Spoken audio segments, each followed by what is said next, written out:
All right, folks, this is Harris Sultan.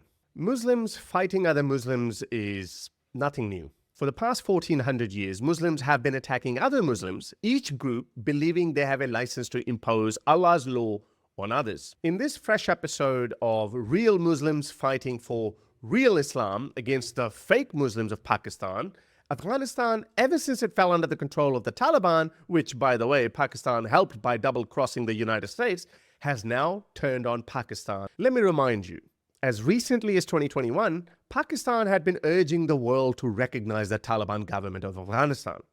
I successfully predicted back in 2021 that the Taliban, with their goal of imposing real Islam, would eventually turn on Pakistan. This has got a lot of people worried because the global forces trying to maintain peace and stability are already stretched thin due to the Russia-Ukraine war and the conflict in the Middle East.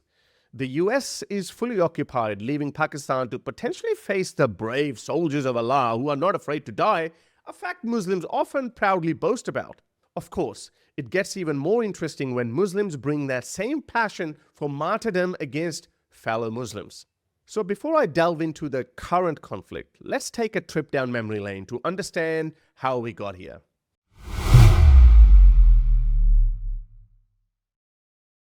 As you all know, the world first became truly aware of the Taliban after Osama bin Laden took refuge in Afghanistan and orchestrated the 9/11 attacks, killing 3,000 American civilians. This was the worst attack on American soil since Pearl Harbor. Although it was only 23 years ago, back then, America had a spine and decided to punish those responsible for the worst terrorist attack in US history. Unless, of course, you believe in crackpot conspiracy theories claiming that America destroyed its own building and killed 3,000 civilians just to invade one of the poorest and most backward countries. I can't even be bothered to debunk that crazy conspiracy theory. So, America invaded Afghanistan and the brave soldiers of Allah capitulated within a week. The US was rightly angry, so it gave Pakistan's then military dictator General Pervez Musharraf an ultimatum: join the American coalition in its war on terror or get bombed back to the Stone Age. Pakistan, which had been an ally of the Taliban up until that point, ditched its former ally and joined the NATO coalition in exchange for security guarantees and a few $billion. Anyway, dollars started pouring into Pakistan, the Taliban retreated to the mountains, and the US installed a weak democratic government. Throughout America's 20-year presence in Afghanistan, critics accused Pakistan of double-crossing the US, taking American money on the one hand and supporting the Taliban and Al-Qaeda on the other. So we are going to, that's right, we were paying $1.3 billion to Pakistan as aid. Working out for many years. The problem was Pakistan, this is before you, Pakistan was not doing anything for us. They were really, I think, subversive. They were going against us. And this is something we'll be I ended that about a year and a half ago, the $1.3 billion. I was a die-hard Pakistani back then and didn't believe those Western accusations, only to be proven wrong when Osama bin Laden was found and killed by US Special Forces just a few kilometers away from Pakistan's military headquarters in Abbottabad. By 2016, after the arrival of Donald Trump in the White House, Americans had grown tired of this war on terror, and they were less interested in punishing Pakistan and more interested in leaving Afghanistan. It's time to bring our people back home. Donald Trump went over the heads of the Afghan government and started negotiating with the Taliban in Qatar, negotiations brokered by Pakistan in 2018. And I'll be meeting personally with Taliban leaders in the not-too-distant future. Pakistan abandoning the Taliban for some dollars did not go unpunished by the Taliban either. Throughout the late noughties and 2010s, Pakistan experienced the worst wave of terrorism and lost nearly 80,000 of its own civilians at the hands of the newly formed organization called Tehreek-e-Taliban of Pakistan, or the TTP for short. Pakistan has long accused the Afghan Taliban of creating the Pakistani Taliban to punish Pakistan for joining the war on terror. By 2019, the Afghan Taliban were now negotiating with the Americans without the Pakistanis, which started making the Pakistanis a bit nervous and feeling left out. The Taliban rightly knew that America would soon leave and then they wouldn't care about Pakistan. Pakistan's repeated requests to the Taliban to eliminate the TTP were denied by the Taliban, citing fears that any action against the TTP could force them to join more extremist groups like Daesh Khorasan or ISIS-K. And when America did leave in such a haphazard manner, leaving tons of heavy military equipment in the hands of people who were their worst enemy only 20 years earlier, Do you know what was one of the first things the Afghan Taliban did was? They released over 800 TTP fighters, sworn enemies of Pakistan, from Kabul prisons and released them into the wild. Much to the dismay of sensible people like myself, the Pakistanis were so deluded that they celebrated the Taliban takeover only because they hated the US so much. I kept saying on my Urdu channel, which had a significant viewership at the time, that these Taliban that you're celebrating are going to punish Pakistan so severely that you'd forget everything. But Pakistan's PM Imran Khan at the time was saying this. जब आप ज़हनी गुलाम बनते हैं तो ये याद रखें असल गुलामी से ज़्यादा बुरी ज़हनी गुलामी है ज़हनी गुलामी की ज़ंजीरें तोड़ना ज़्यादा मुश्किल होता है जो अभी अफ़गानिस्तान में गुलामी की ज़ंजीरें तो तोड़ दी उन्होंने लेकिन जो ज़हनी गुलामी की ज़ंजीरें वो नहीं टूटती. Pakistan's PM was celebrating the Taliban takeover, and with him, millions of his brain-dead followers. Soon after the Taliban takeover, TTP terrorist attacks gained momentum inside Pakistan. In only 6 months of 2021, the TTP inflicted 441 casualties on Pakistan, including 215 civilians and 226 security personnel, compared to only 223 terrorists killed. Their kill ratio was so much higher than Pakistani security forces. And this year, 2024, the number has shot up to 1,158 Pakistani casualties. That's a lot of Muslims killed by other Muslims, each believing that they are following the real Islam and real principles of Islamic statehood.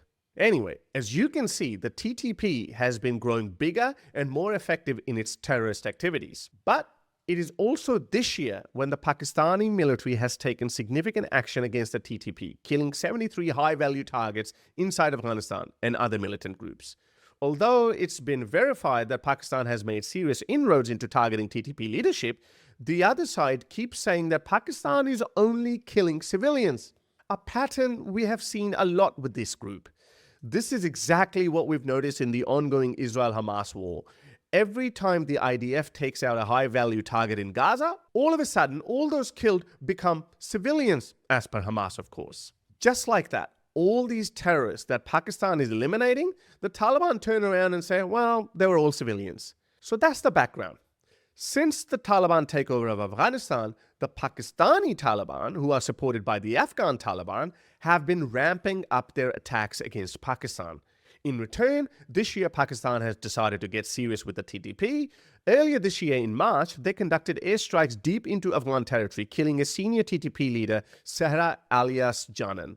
Another terrorist, Abdullah Masood, was targeted but wasn't home at the time. Unfortunately, his wife and son embraced the glory of martyrdom. Now, about a week ago, the TTP launched an overnight raid on a Pakistani army outpost near the Afghan border in South Waziristan, resulting in the deaths of 16 Pakistani soldiers and critically injuring 5 others. In retaliation, Pakistan conducted airstrikes targeting suspected militant hideouts in Afghanistan's Paktika province.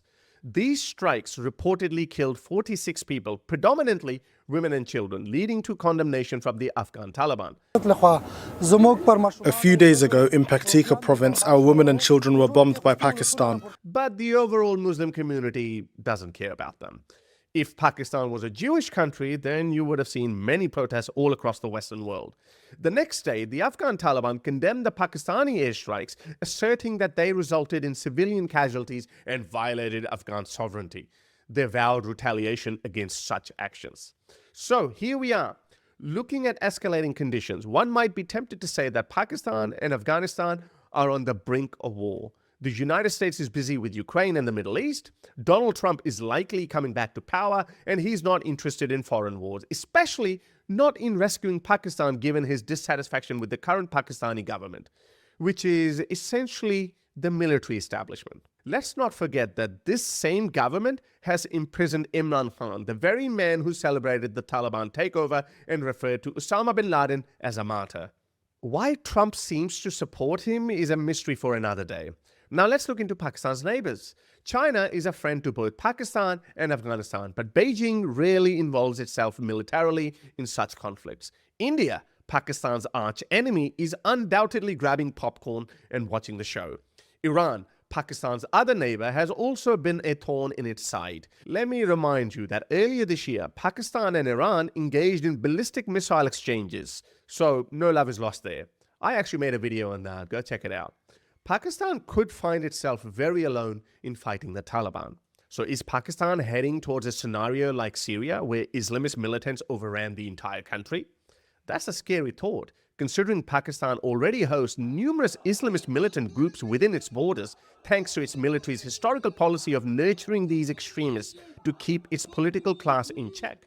What happens if the TTP decides to join forces with other Pakistan's indigenous hardline groups like the TLP? The infamous hardline Islamist group that loves giving death threats to people like me and this guy. Imagine the chaos. However, all is not lost for Pakistan. Pakistan does have one trump card, its nuclear arsenal. The United States, as disinterested as it might be in rescuing Pakistan, would never want Pakistan's nuclear weapons to fall into the hands of a rabid Islamist group like the Taliban. US's technological assistance might tip the scales in Pakistan's favor, and perhaps this is what the Pakistani military is banking on. But there's a catch. Donald Trump, a transactional negotiator to the core, might demand that the Pakistani military back down on its draconian policies, including its assault on democracy and free speech, as a condition for help. Let me remind you that both the United States and the United Kingdom have expressed serious concerns over the military courts convicting supporters of Imran Khan's PTI. If Trump's government ties nuclear security assistance to democratic reforms in Pakistan, that could put the Pakistani military in an awkward position. Now let's entertain another possibility. What if the US doesn't intervene militarily but allows the Afghan Taliban to take parts of Pakistan's territory? Let me explain. The Afghan Taliban, like every other Afghan government before them, do not recognize the British-drawn Durand Line as the official border between Pakistan and Afghanistan. They claim nearly 15% of Pakistan's territory, including parts of Balochistan and Khyber Pakhtunkhwa, as their own. If the Taliban play their cards right, perhaps by appealing to Imran Khan supporters who despise the current military establishment, they could create serious trouble for Pakistan. Many of these supporters might welcome the Taliban not because they genuinely want to be ruled by Islamists, but because they see them as liberators from Pakistan's oppressive military regime, which is very, very anti-Imran Khan right now. Of course, this is not the ideal situation for Imran Khan's supporters, but it could inadvertently work in the Taliban's favor. That said, Pakistan is no Syria. The Pakistani military is a strong institution, and a mutiny within its ranks is next to impossible. Or at least for now. Yes, the military's popularity is at an all-time low, and it might face setbacks due to public discontent, but overthrowing the powerful Pakistani military establishment entirely? That's highly unlikely. So, what do you think? Could the Taliban launch a full-scale war against Pakistan? Could they succeed in claiming the KPK province or parts of Balochistan? Let me know in the comments below. You can support the channel by becoming a member or patron at patreon.com/Sultan, or buy yourself some cool merchandise, a t-shirt or hoodie at harrysalt.com. If this is all too much, you can just buy me a coffee on buymeacoffee.com/Sultan. Until next time, ta-ra.